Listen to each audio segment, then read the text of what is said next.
Miss Hilda, that was beautiful. And the irony of this is I never met these people before. We spoke on the phone, we had a teleconference, but this is the first meeting that we've had, because when we go around the country doing this, I don't have access to those people because I live in New Jersey. So I asked through NARO, the region, to find me the people. And I am so blessed today to have this panel because each one of them has a different story, but each one of them's story is the same. And it's based and rooted in belief of God and hope that you can have a better life for yourself and your children. And I don't understand why people think that people who live in public housing have different ideals. We don't. We all want the same thing that Donald Trump wants. We do. You want to be able to get up in the morning?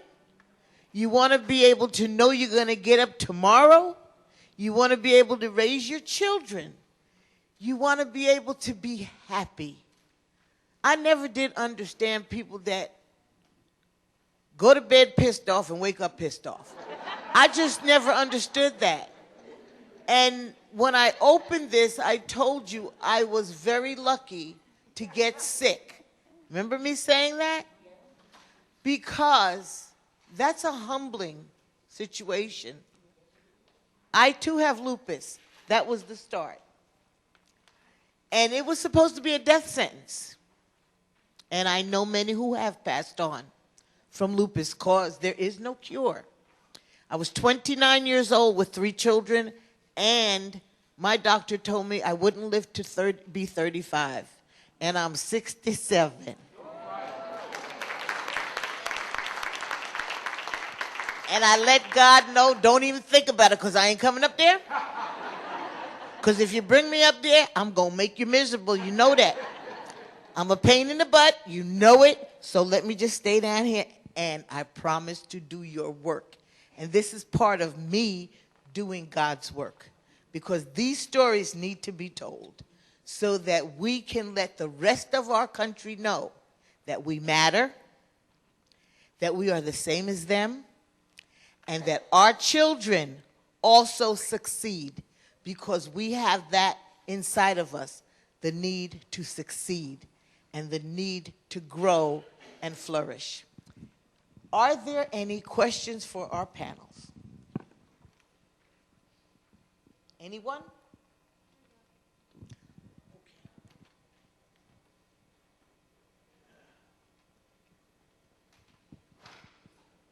I came in a little late, so I didn't quite get the panelists. Are they all from one housing authority, or are they from different locations? Where? May we know? Leslie, the basketball player, she had to leave. She's from Lexington, Kentucky. Sofam is from Bowling Green, Kentucky.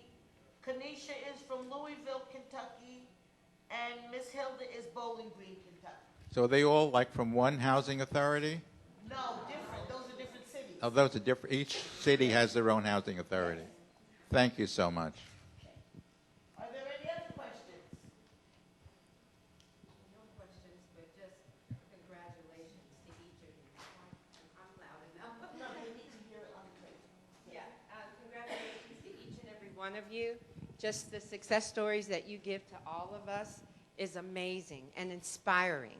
And I really just want to thank you. I'm from Tampa, Florida, and I was sitting up here when Mr. Pham was speaking, and then when Kanisha gave her story, and Ms. Hilda, when you gave yours, just like that, sniffing, because it was so inspiring. And thank you so much for all that you're continuing to give to all the communities that you live in and to us.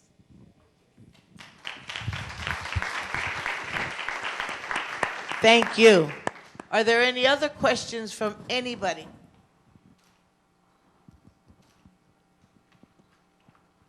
Hi, thank you. I'm Jackie. I'm a chair commission for the Richmond Housing Authority.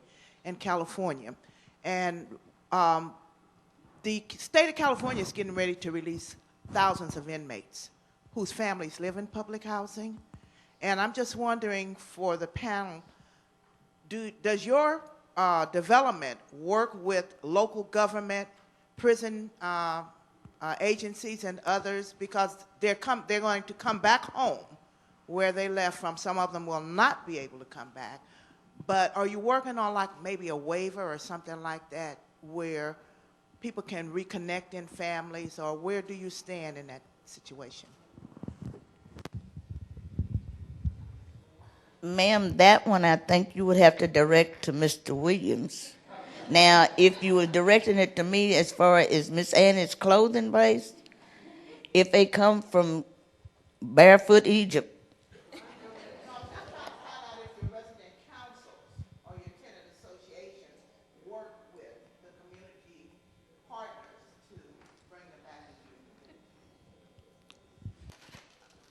We do work, but again, there's guidelines that we have to follow, that we can't do. But Ms. Hilda's through our Ms. Annie's place, prisoners who've been released, ladies in domestic abuse situations, they can come there and get everything free. And again, when she's talking about our shelter, it is a 4-bedroom apartment that's full of clothes that be donated over here.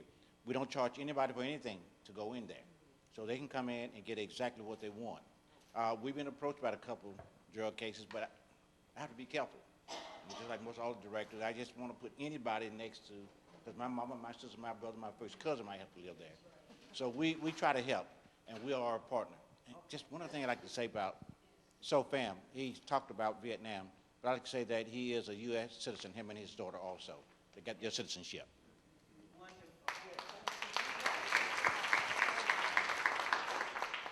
Let me try to answer your question. There is a law that was signed when President Clinton was there. One strike, you're out. And criminal activity and criminals in general are not allowed to live in public housing. And we will not break that law.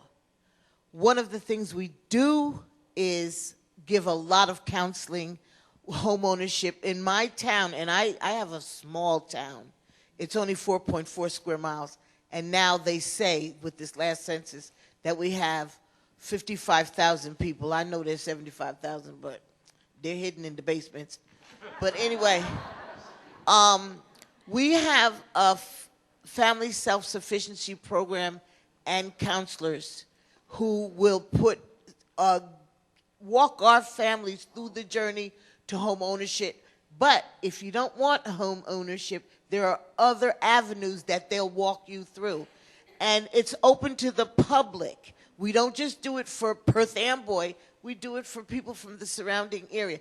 If someone was coming from a prison and they needed some guidance in how to get this done or what avenue to take to get to here, we could help them that way, but we could not house them. Okay? I hope that helps you. Are there any other questions? In response to the inquiry for the lady from California, I work with the Alachua County Housing Authority in Gainesville, Florida. Not public housing per se. We have both Section 8 and public housing, but we have received funding from our local jail system through the Department of Justice, and we do a program which is called No Wrong Door, where the Housing Authority provides housing for non-violent offenders who have been released from the local jail, not from prison. We rent properties from private landlords. We place men and women in different houses. The houses are furnished. This is in conjunction with court services. They are all on probation. They have to adhere to their probationary terms in addition to the Housing Authority rules and regulations.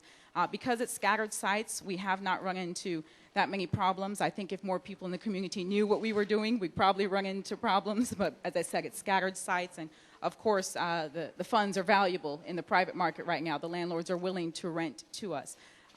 So that may be an option if you're able to get some funding from the Department of Justice. But I imagine if there were to be a single site that were to house them, you would probably run into some NIMBYism, some zoning concerns, and others. So that's maybe a kind of quiet program that might be able to assist. Okay, thank you for that information. getting ready to wrap up now, but for all of you women out there who've listened to the testimonies, men too, but especially right now, I'm saying something to the women.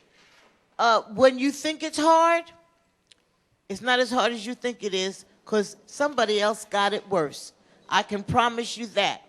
And if you're patient and you trust in God, you will get your rewards, okay? I had a lousy marriage.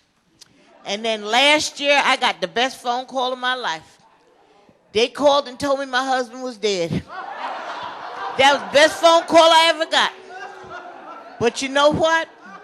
I was patient and I waited. And in the end, you win anyway. And I'm still alive. I was the one that had the death sentence at 29, but I'm still here. Thank you, Jesus.